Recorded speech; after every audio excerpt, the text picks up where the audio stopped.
Hello, my name is Cairo, like Egypt, and today is the first video of my new knitting podcast I'd like to start as of today, June 12th, 2020, which is actually my 30th birthday.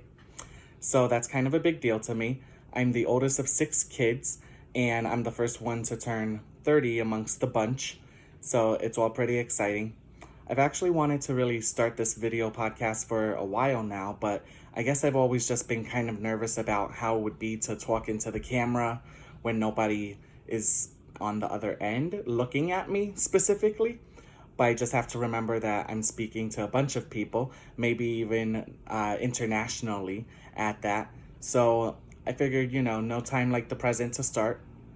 Since my birthday is in June, it's kind of like the halfway point for me in the middle of the year. The first 6 months have already passed, and I figure, okay, let me check in on my goals and see what I have or have not accomplished. So, since, like I said, 30 is a big year for me, I figured let's start on a new foot and kind of just chasing after things that I want to do or haven't done before. And a big thing was starting this kind of podcast. So, this is going to mostly be, I guess, about any kind of things that are design related in my life, which includes crocheting and knitting specifically.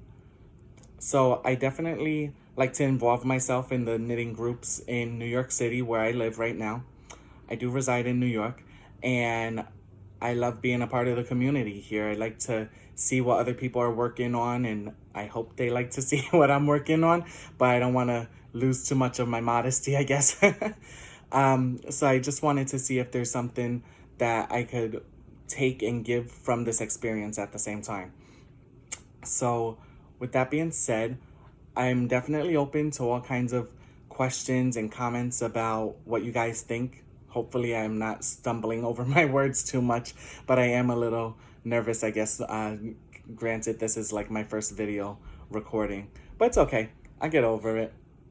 So something I wanted to do actually was start the video off with telling you guys a little about like my fiber story, as everyone calls it. So I think that's kind of exciting. So again, like I said, my name is Cairo, and it is Cairo, just like the capital of Egypt. Right now, like I said, turned 30 years old today, and I've actually been knitting now for about, let me think on it, actually about 15 years.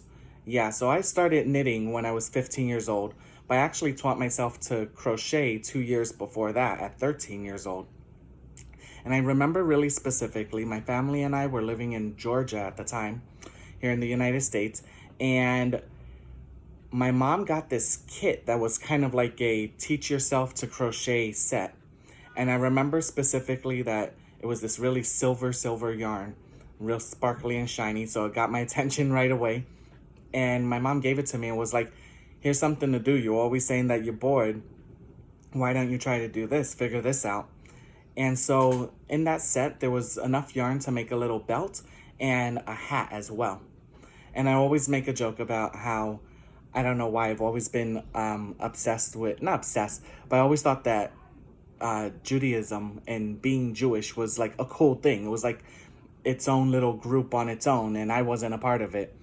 And I thought like, oh, you could speak another language and read this other language, Hebrew, that was just for Jewish people. I thought it was the coolest thing when I was a kid. So in the crochet set, with the hat that I had made, it actually looked like a little yarmulke.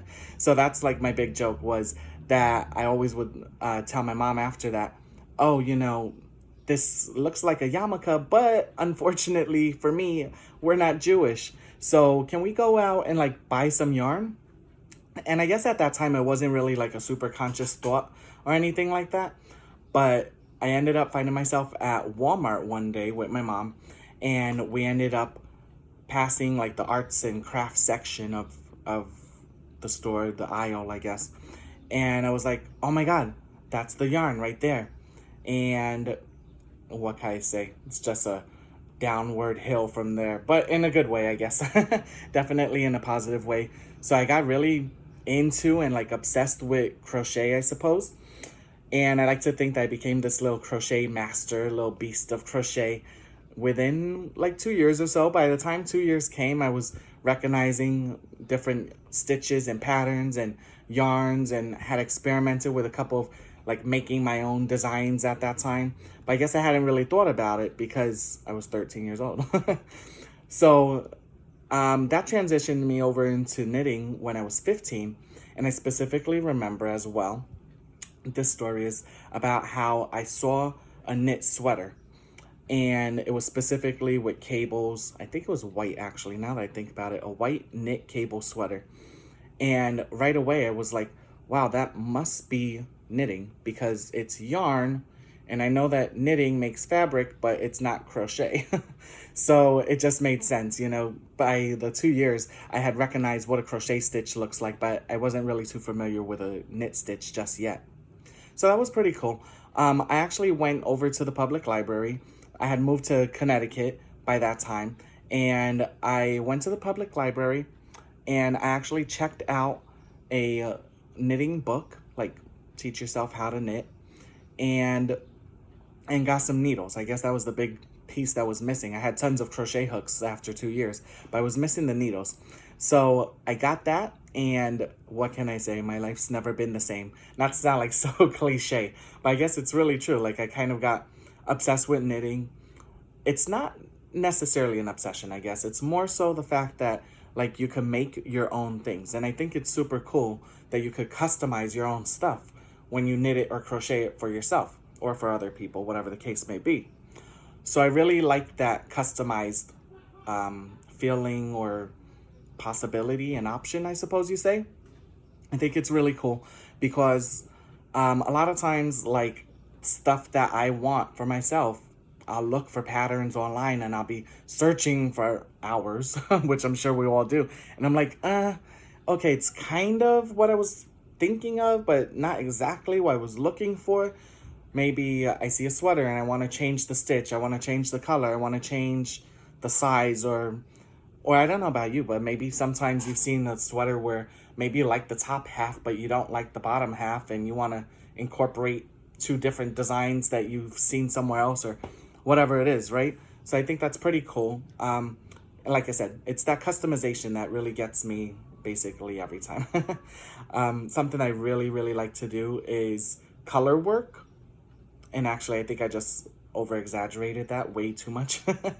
It's not that I really, really like to do it, but I find it to be, in my own opinion, one of the easiest ways to customize something. So, for example, recently I just had a friend of mine who had a baby. Well, I say recently, it was actually like a year ago. But when her baby was born, I wanted to specifically make her a baby blanket and put the baby's name in the blanket, of course. So how else would I do that? With knitting or crochet or whatever I decide to choose, you know? So I guess I could embroider it or something else, or I'm sure there's tons of other ways that I could do it, but my particular skill set happens to be crocheting and knitting. So why not use that hobby and use that talent that I've honed after all these years to make something really special for people that matter the most to me. So, that all being said, today I'm actually wearing a sweater that I made myself, so I hope you guys can see it here in the video. So last year in June of 2019, I actually went to an event called Stitch Up Brooklyn, which was really cool. And I had met a girl, I think her name was Danny. I am so sorry if that is not her name, but I do believe that was her name. So I met this girl named Danny, and she was actually working on a broken seed stitch sweater at the time that she was designing herself. And I remember looking at the stitch and I was like, what is that stitch? It just caught my eye right away. And it's super, super simple. So why not, figure it out? So I asked the girl what stitch she was working on, and she said that. I went home. I researched, when I say research, I Googled on my phone what was the broken seed stitch, and I've made socks out of it. Actually, I have them right here. And this was not planned, but whatever. So these are actually a pair of socks that I made in the broken seed stitch. So of course it's there on the is that the instep? Yeah, the instep is the inside, right? Or the top part of the sock.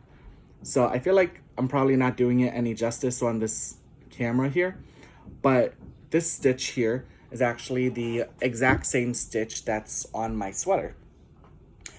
This sweater was actually made, what was it, a month ago, maybe a little more now, but several weeks back. I'm sure everybody saw the Don't Rush challenge was becoming like a really big thing on TikTok and just all of the interweb. So my friend Gregory Stitch, Gregory, was actually trying to invite me to participate in his Don't Rush challenge. And I said, oh, sure thing, why not? Now, I think that everyone who was included in the video with me used other pieces that they already had or something like that. But for some reason, I automatically thought like, oh my God, I have to make something new that nobody who follows me on Instagram or Facebook or any of that, I have to make something they haven't seen yet. So I think I was asked like a day or two before it all happened because like I said, most people weren't trying to make new things, right? But nope, me and my crazy mind, I was like, know what? All right, I'm gonna make something brand spanking new that haven't obviously done anything like it before. And that's how this came about. So now that I'm thinking about it, I have no idea what the random skein of yarn here was. I might have to check in my Instagram post about it to see if I did by any chance write the yarn that I used. I do have a bad habit of not mentioning yarn. I'm really sorry to anybody whose yarn I've never mentioned in Instagram posts before. I will make a goal to get better at doing that. So that's all I can say about that. But I do know for a fact that the black here is Vanna's Choice yarn. A coworker of mine brought me like 6 skeins of it or something that he had lying around from a friend or something that gave it to him. You know how we get our stash accumulates like the most random ways, I guess you could say. So I do love Vanna's Choice yarn. That is a like non-paid advertisement, I promise you. I've used it since like the beginning of my crocheting and knitting career. So I do have a preference for it, definitely. I don't know, it's just like even though it's 100% acrylic, it's really smooth and like I never get any knots or balls having problems in them, or like it's not rough on my fingers, you know? So I like it a lot. And so I don't know if I got to the point. I'm so sorry. I'm probably rambling. But my point is that I knit this sweater in, no exaggeration, one day, 24 hours or less, actually. I think it might have been about like 15 hours-ish, more or less. I was literally knitting from like 9 a.m. to like not 5. I was gonna say 9 to 5, like my job schedule. I think it was probably about 11 or 12 at night. I was just knitting and knitting and knitting, and I was like, oh my God, this video is gonna debut tomorrow. I have to give him something. So, and then you can see here what I did for the ribbing. I made it a little longer, mostly because I mismeasured. I didn't gauge swatch or anything. Another thing I have to work on. But I didn't swatch for this. So when I thought I was finished and bound everything off, it was actually a little shorter than I had anticipated. But I like how they're a little mismatchy, but still in the same colorway, of course, because it's from the same skein. So that's the sweater. I was thinking about writing up a pattern for it. I don't know if people would be interested. It's like, I think I used the size 11 needle, and like I said, maybe a day or so worth of knitting. I did actually try to like do another sweater similar to this, minus all this intricate color work. Like I said, it's not really that crazy. It's a pretty simple stitch pattern. But I actually made another sweater just like this for my husband, minus the color work. So it was just all stockinette stitch. And surprisingly enough, that took me about a week or so because I kept picking it up, putting it down. Not really like as motivated behind it, I guess. So I think I just incriminated myself by confessing that on camera, but it's okay. Sorry, hubby, if you see this. So A big part of what I want to do with this channel is, I guess, just kind of update or stay in tune with what I'm knitting and sharing it on a very public way like this in a public platform such as a video. So because I'm really interested as to like what people think is the future of fiber crafting in general, if that makes sense. Something that interests me about designing my own stuff is that, you know, these days times are changing, of course, and styles change with the times, of course, as well, right? But I guess I should also say we get influence from the past into the contemporary pieces as well. So with that being said, though, I think especially in the realm of men's fiber crafting, aka crocheting and knitting, I just want to see for myself at least like some more innovation and fun ideas, and not just everything has to be a big heavy Aran weight sweater that you knit for your boyfriend, your husband, your brother, your son, whatever, whoever the man in your life is, right? So I hope that makes sense. I don't know if I make sense a lot of times. A lot of times I'm thinking in Spanish and Portuguese before English. That's just the way my brain works because I don't know, maybe multilingual struggles. So I'm always like saying, oh, I'm sorry if that doesn't make sense, or I hope that makes sense, because I really don't know if it does or doesn't. And I'm actually like translating in my head and hoping that the English comes out to match it. So that being said, I think I'll just show you guys what I'm working on right now and then make a little, not announcement, but share some news as well. So I'm going to grab my project here. This is my current work in progress. And this is my Home Row Fiber Co. bag. I love this bag. It's like, I love everything kind of witchy and magical. That's right up my alleyway. And I don't know, I just get magical knitting vibes from this bag. And I have my yarn inside, but I've got the project out. So this here is just a top-down raglan sweater, regular increases, like nothing too crazy. I want to say that the yarn is Magpie Fibers. I do believe so. If you guys are interested, if you really like the pink enough, just let me know. And I definitely have the label somewhere at home. As you can see, I have part of my knitting stash behind me. So I'm sure that the label is right there, and I'm just lazy to look for it while on camera. But if you do really love this pink, just let me know and I will find it. And I'll try to mark it down in the description either way. So what I wanted to do was make this specific sweater, and I believe I have the pattern, or at least the color chart, right here as well. So here's this Cheshire cat image that I got off the internet. Honestly, I think it's been like 2 or 3 years since I've wanted to start this project up, and I'm just now finally getting to it. So this is the Cheshire cat, and then here we go. Let's see if I can hold this all at the same time. So I don't know. I love Alice in Wonderland. I love like the whimsical aspect behind her whole story. But I really love the Cheshire cat because, like I said, I like anything kind of magical and witchy and all that. So with that said, I see this Cheshire cat going on this sweater. I wanted to do like the Cheshire cat, but for a big boy. So like for grown-ups, you know, I didn't want the cartoon character. And I was thinking that here in the eyes, I actually have like these kind of iridescent metallic beads. Could you be iridescent and metallic at the same time? I don't know, but it sounds right in my head. Either way, they're kind of like sparkly, shiny. So I was thinking that would be pretty cool if like the eyes had a little glimmer to them, a little shimmer and glimmer. So I thought that would be really cool.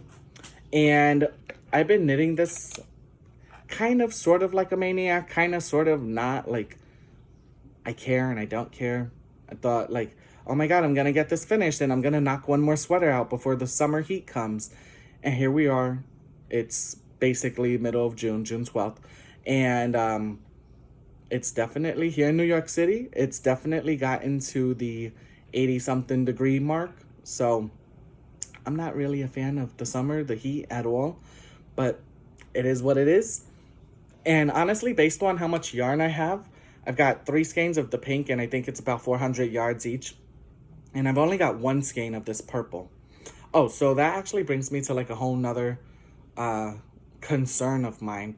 I would definitely appreciate some input if anybody has it. So, what I was really wanting to do was include, or at least start that color work chart up here in the yoke, but I was not having any luck with that. That was failing like epically. So, what did I try to do? I actually tried to knit like to the part where I wanted the design to start, and then instead of going in the round, separate it to work flat and kind of just do stranded color work that way. And like I mentioned, like I don't mind color work and I really like it because it customized my piece, right? But I couldn't find a way to, I guess, do colored. Wait, hold on. I'm gonna confuse my words right now. To do stranded color work in the round on one side. So I don't know if anyone's done that before. I was watching like a bunch of videos about um, intarsia in the round, and that ended up not really helping me at all. So, because the reason that the intarsia didn't work in the round for my pattern here was because in intarsia in the round, you're still working with like a block of color, you know, like literally it's good if you're doing a square or a circle or some shape that's filled in with color. But when you still need to keep carrying the yarn back and forth, I don't know, it just wasn't working for me. So I decided that's not a lost cause. I want to finish the sweater and see if I could actually, I don't know, maybe duplicate stitch it.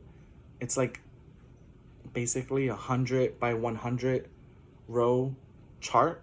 So it's kind of like a lot. And honestly, my duplicate stitching probably needs practice because I don't think I've ever duplicate stitched more than like 3 stitches at a time in my life. So whatever. Another challenge, you know, I'm really like hell-bent on getting that design onto that sweater. That has to be my Cheshire Cat Alice in Wonderland sweater. So I'm just gonna have to figure it out. Another thing that I thought of was like surface crochet, just kind of chain stitching on top of the finished knit sweater. And I figured that would be kind of cool because it would have like a three-dimensional effect almost. Something like that, kind of like a raised texture, you know what I mean? So that's pretty cool. All right, now moving on. I hope that I'm doing okay. This is the first time I've recorded a video like this, and honestly, I think I just like hearing the sound of my voice. Like, it doesn't bother me.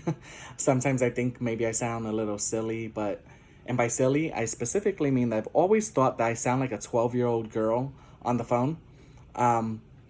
When I would hear my like voice on voicemail or messages back, I would always be like, who's that little girl?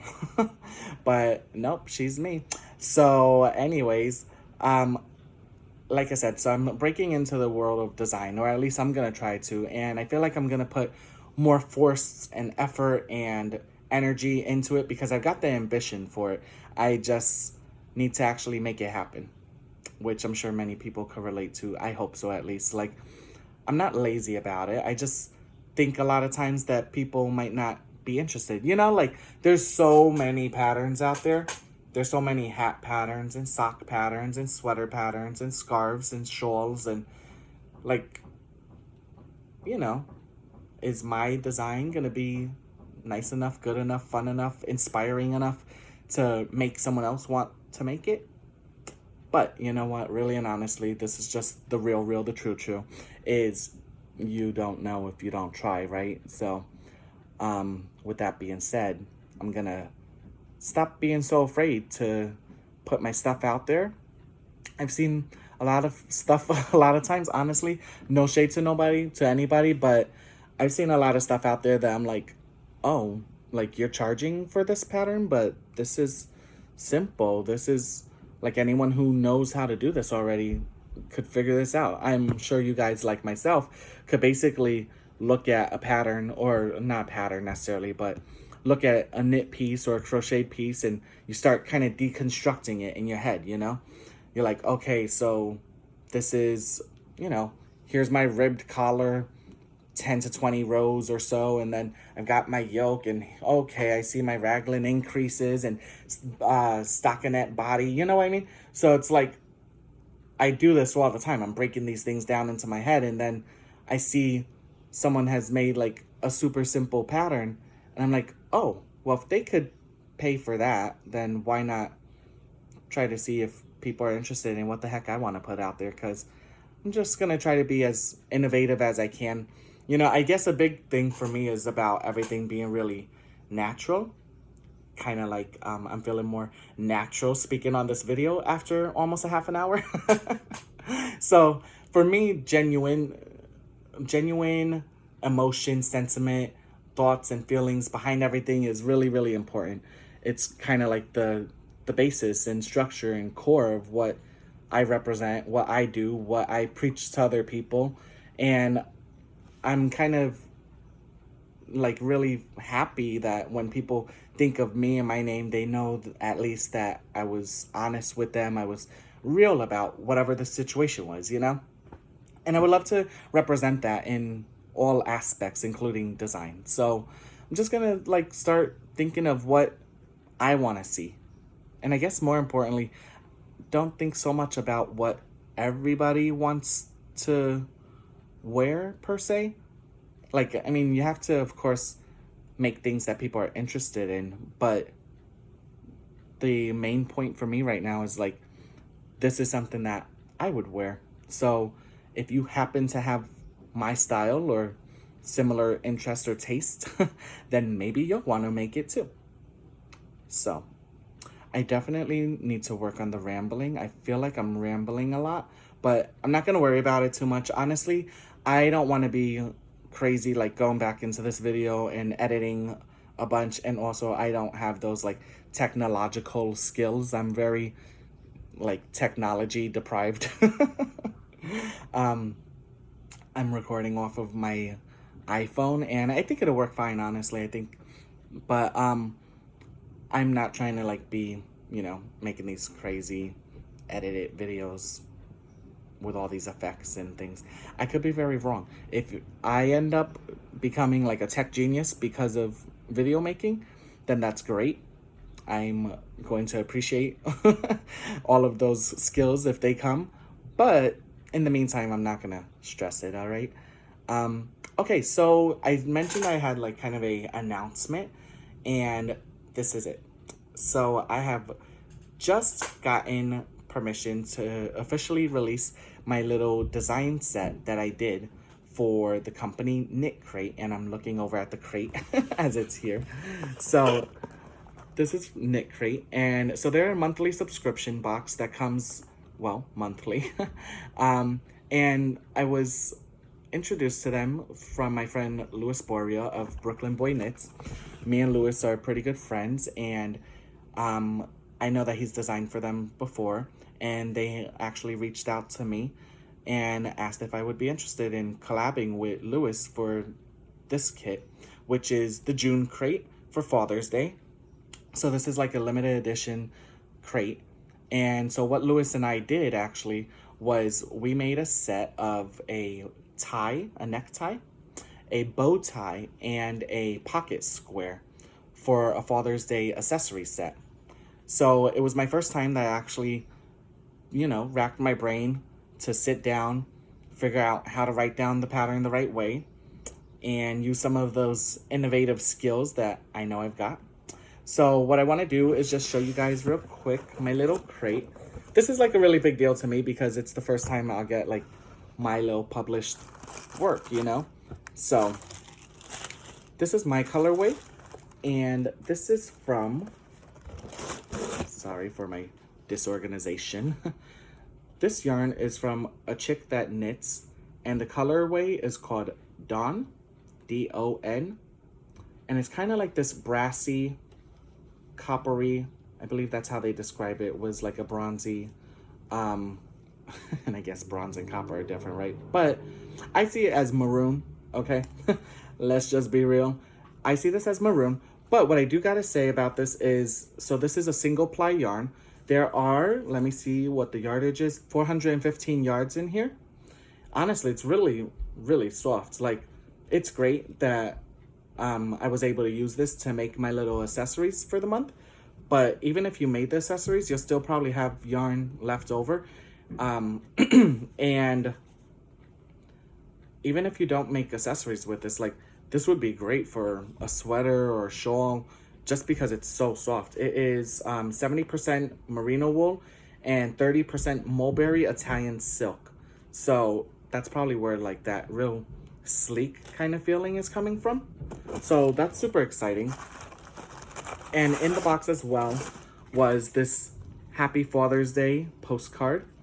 And on the back, it has a link to the patterns. And I believe just talking a little bit about the yarn, and actually comes with stitch markers. So this is like a really limited edition set from what I was told. So I'm not sure exactly how many are going to be available. Sorry, organize myself. I'm not sure exactly how many are going to be available, but it is limited edition. And I thought it was really cool. I was really excited. And the last thing that I have to show you regarding this little set here is my bow tie that I knit up.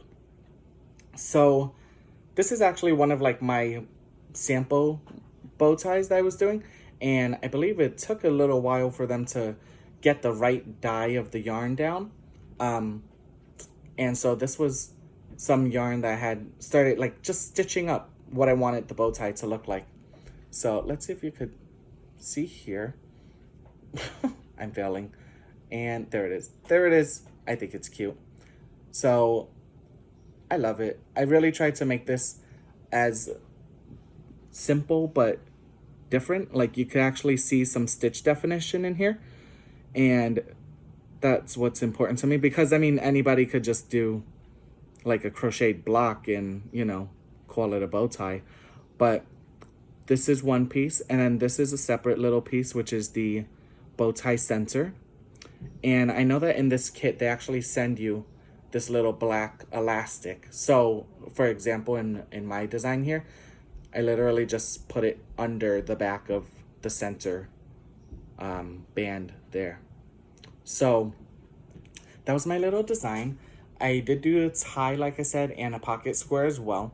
And I will say, like, I've never knit a scarf specifically because I thought it was too long physically and too long in time length as well. I was like, oh my God, that's gonna take forever. So I kind of mentally went into the tie making thinking the same thing, because I think a tie altogether, I believe my measurements were like 60 inches. So I was like, oh man, this is gonna be just as bad as making a scarf. But turned out that it was not as bad at all. Mostly because it's you know, so many fewer stitches that you're working on. So I thought it was really cool. I really enjoyed the experience. And, you know, I guess I have to say, like, this is just a side note, but totally related. Like, I'm kind of blessed in the way that I have an office job at the moment, and it's not so physically demanding on me or anything like that. You know, it's not really a stressful job. I love that I get to leave my job at my job and not bring it home with me. That being said, when I was working up the pattern for this whole set, not just for the bow tie or any other piece, but for all three pieces, man, let me tell you, that's like a whole nother respect that I have for people who do design.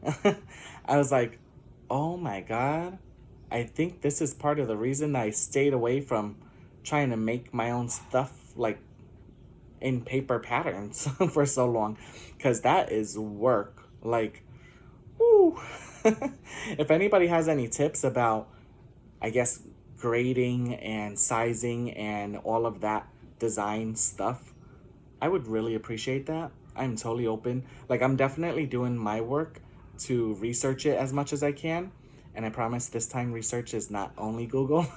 I've actually got some really good books that have been gifted to me or that I bought, and they're about like sweater design.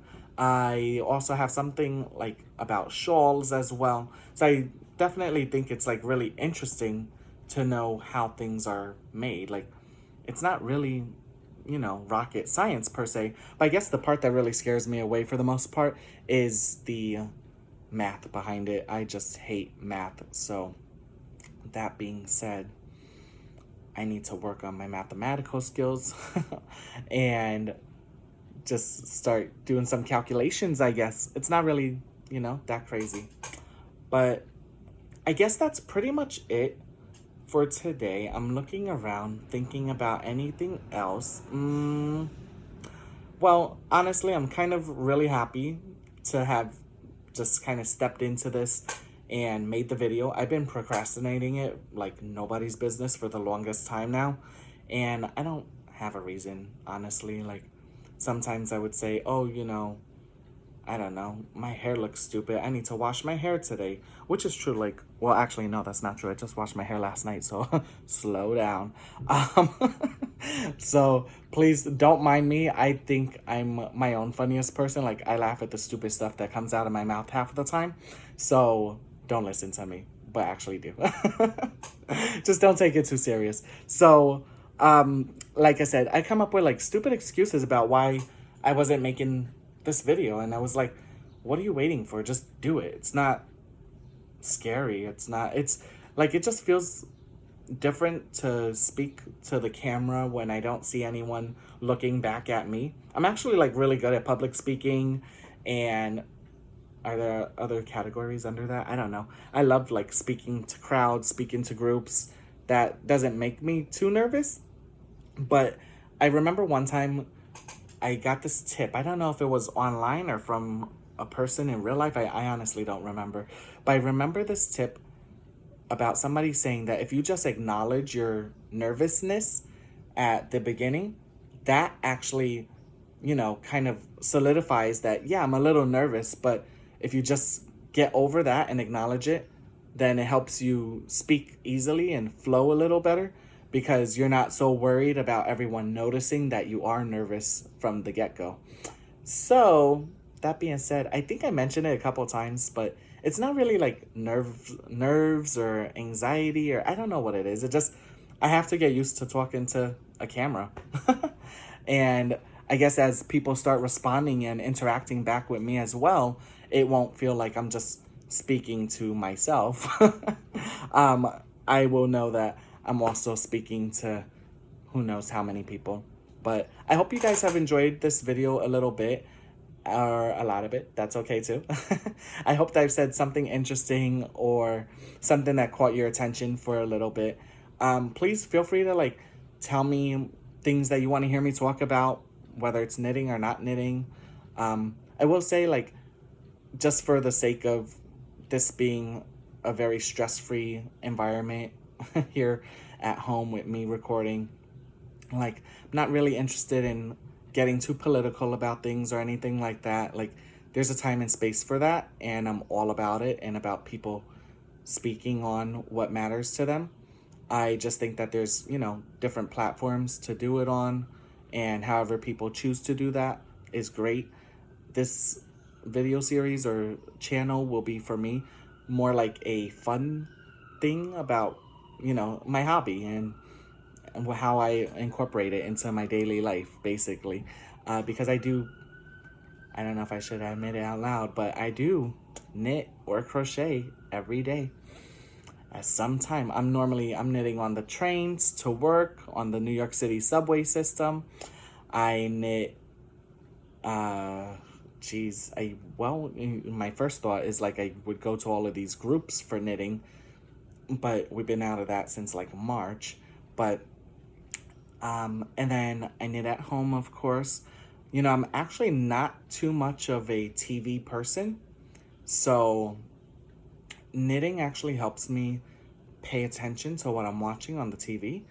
So, like before I met my husband a couple years ago, I didn't own a TV for like more than 10 years. I haven't had a TV. And so I just recently have started like getting back into watching TV. And I will say I'm recently and currently involved in watching, what am I watching? Netflix, Hulu, and my friend just shared her Disney Plus with me. So let me see. Let me tell you, I guess, real quick. Why not? While I'm talking about everything else. So, over the past year, the things that I've gotten into on Hulu. Oh my God. So, I like to have a little bit of my childhood replayed in my shows, I guess. So, I love to watch some things I watched as a kid and also things that like I heard about and want to see what all the hype is about. So that being said, I was mentioning Hulu first, right? So on Hulu, I am watching Naruto Shippuden, which I am deep. Oh my God, I'm on like episode 374 of 500 episodes. So I'm deep. Like I'm only, and they're like a half an hour long episode. So I watch like an hour at a time and then I have to watch something else because even I get bored. Like I can't binge watch anything. But I'm deep. Like I need to finish that series. And then turns out that Naruto has a son named Boruto afterwards. And listen, I'm about it. Like he better be ready because I'm gonna come watch that too. On Hulu, I also was watching The Handmaid's Tale. My husband and I are obsessed with 90 Day Fiance. So there's that. That is just that's some drama, and I am happy that my own experience of getting married did not go the way that theirs did because that is some TV. I guess that's what people love about reality TV. Like that just sucks you in. I'm like, oh, they did what? She said what? Oh my God. So, what else did I watch? Oh, I also watched Salem. That's a pretty good series. Okay, and then on Netflix, I'm watching the new Charmed, which honestly, like, can't lift a finger to the old Charmed. I watched the old Charmed. Oh my God, I must have been like 10 years old, maybe a little younger and to a little older. But I know for sure, as of the year 2000, I was watching Charmed because I had an 8 o'clock bedtime and I had to specifically ask to stay up and watch that show at 9 o'clock on Sundays, was when the new episodes came out. So I think that like this new Charmed, I don't know. I'm not really a fan. Um, I feel like a lot of today's TV shows, I don't know. Like I'm not really a movie critic kind of person or TV critic kind of person, but I feel like if me, who doesn't even really care to watch too much TV, if I could see your bad acting, like I lose interest. I just, I mentioned earlier about how things have to be like genuine and feel natural to me. And that's it like in TV too. If I don't think you're really like into your role, it's like, I don't know. It's just weird. So I'm watching it basically because I feel like I have to see if it does any justice to the old series. And it doesn't, but whatever. On Netflix, I'm also watching 3%, which is originally a Brazilian series. So I don't think I mentioned at all, but I am half Brazilian. My dad is from Brazil, and him and my whole family on my Brazilian side live in Brazil. So I'm watching that series in Portuguese, and I actually got like my best friend and someone at work to watch the whole series as well. They didn't like it. I made it through to like season 2 and just kind of stopped because I don't know. I started watching too much stuff because I guess that's what happens when you have TV and you're told that you can't go outside for like 3 months. Aside from my like daily commute to work. Well, sorry, every other day we've been working in the office and every other day is at home. So I guess aside from that, so that is that, and then I want to rewatch Vampire Diaries, which I originally watched up until like probably season 5 or 6, and then just well, actually, what happened was like I moved back to New York City, and didn't have TV and all that, so that's how I got off track. And I'd like to start watching that again. I also was watching The Magicians for a while. I used to watch that actually a little bit with my old roommate. Shout out to Andy. Cool people. Um, and then what else? Oh, and then so like I said, I just recently, my friend shared her Disney Plus with me. She was like, "Hey, you're thinking about like adding Disney Plus to your queue anyway, so why not just use mine and see if you like it or not?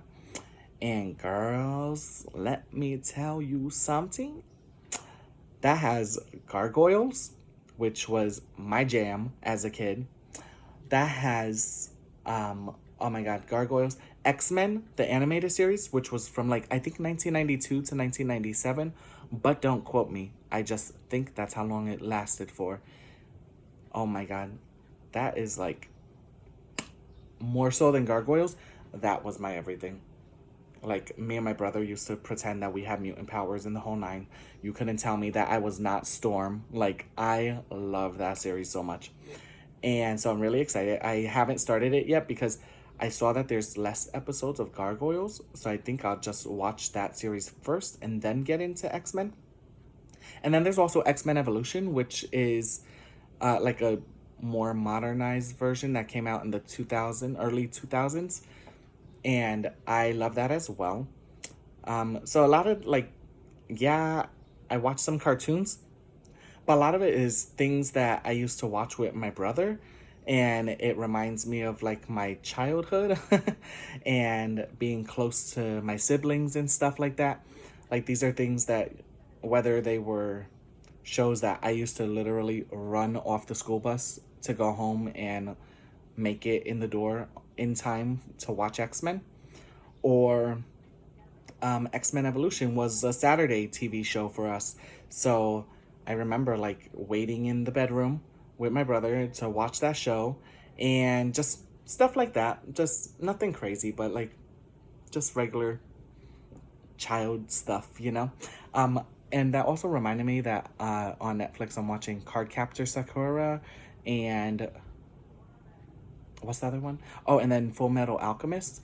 So those are a couple of other things that I'm watching. Those are my like animes. Not all of them were anime, if you caught on to that. But those are the things I am watching. If you guys are watching anything that you find to be so interesting that I should actually definitely take a look into it, then let me know. Basically, like, I wouldn't say that fantasy or science fiction is necessarily completely the genre that I like, but I do like, I like documentaries. I like historically based shows or historic context. I love anything that's like, how do you say? I don't know the word actually. I'm gonna use the wrong word, but anything that's from like the era of the Tudors and Henry VIII, and the realm of like kings and queens and monarchies being a big thing. That's always like drawn my attention. So, and I know that there's the series The Tudors and Borgias and a couple of other ones. I've seen them, you guys. Not like, I haven't watched them, seen them, but like I've seen them there, and I'm just thinking if I should watch them or not. But all right, rambling again. I did not mean to go into a whole thing about TV, but let me know if you guys think that there's anything out there interesting. Like, I'm not a huge TV person, but if it's worth the time, maybe I'll check it out. Because I don't want to be in this mode of regretting that I never saw not one episode of Game of Thrones. So hopefully that'll just eventually come out on some network or another, and I could watch the whole thing and see what the hype was about. Because I missed out for years. Like, I just don't know what all the hype was about. I never saw an episode of Game of Thrones. So please don't kill me. Listen, winter's coming and all the rest. I know. But I didn't see it, okay, you guys? All right, so I think that'd be about it for this video. I'm really looking forward to seeing how you guys perceive my first video. I would definitely like to do this again, and I plan on it. I always have something cast on. Typically, I have like 3 or 4 projects, if not more, at a time. I normally don't have like more than 5 projects, but even that's a lot. 3 or 4 is pretty much my typical, like, keep me up to speed kind of pace. So, for example, like, I always have a pair of socks that I'm knitting. I'm lying, not always, but most days, okay? So I have socks that I'm knitting normally, or a baby sweater, if not both. It seems like everyone's having babies, so I feel like that's a whole separate like video about my existential crisis that I'm about to go through as turning 30 years old is here. And I'm like, oh my God, everyone's, well, I'm already married, so, but everyone's getting married and everyone's having babies. But I'm always knitting something for a baby. It's like, and then I was just thinking about it. I was like, oh my God, you know what? I have to make like a chart and start listing everyone's child and their, I guess, year of birth, not just how old they are, because like I don't want to always be asking, hey, how old's your baby again? Like, so annoying. And sometimes I just want to like surprise someone and send something out in the mail, like a sweater or a little baby dress or whatever it is, right? And so I was like, okay, I think I need to start marking down the birthdays and years of all of the babies that are in my life in some way, shape, or form. And that'd be such an easier way to just know when like I have to go and look at a pattern and be like 0 to 6 months or 1 to 2 years or whatever it is, right? So that being said, I typically have socks, baby knits, and like some kind of bigger project. So that might be a sweater, might be a shawl, might be both. And typically it makes sense. Like I have my work knitting project, which is like lunch break knitting. I have my train knitting, which is typically the socks, because, well, when New York City was up and running normally and usual, there's not a lot of space all the time on the train, right? You're like this, kind of can't move. But that is totally enough space to have a sock on a magic loop. And when I say magic loop, I magic loop on DPNs. So imagine it. If you don't do it, try it out. Super portable. So like my space is all but this, right? So I'm just knitting just like this right here. No problem. Not in anybody's way. Stay away from me. I'll stay away from you. If you want to say hi, I really hope you're somebody that I know, or maybe a follower or something from Instagram, because I'm really into my knitting when I'm on the train. I'm like, don't bother me. I'm counting. I'm working, whatever I'm doing. Leave me alone. Let me get where I gotta go. Get gone and be got. Okay. Done. So, and then I like to start shawls and sweaters either like on the train or during lunch break knitting. But you know how like a sweater kind of gets too big at a certain point and you just have to leave it at home? So that's a thing too. But yeah, typically I have 3, 4, 5 projects at a time. So I'd like to share them with you guys. This video has surprisingly been longer than I thought it would. It's almost an hour long and I'm not mad at that. Thank you very much for listening. And I definitely hope to see you guys next time, all right? Until then, stay safe and much love. Mwah.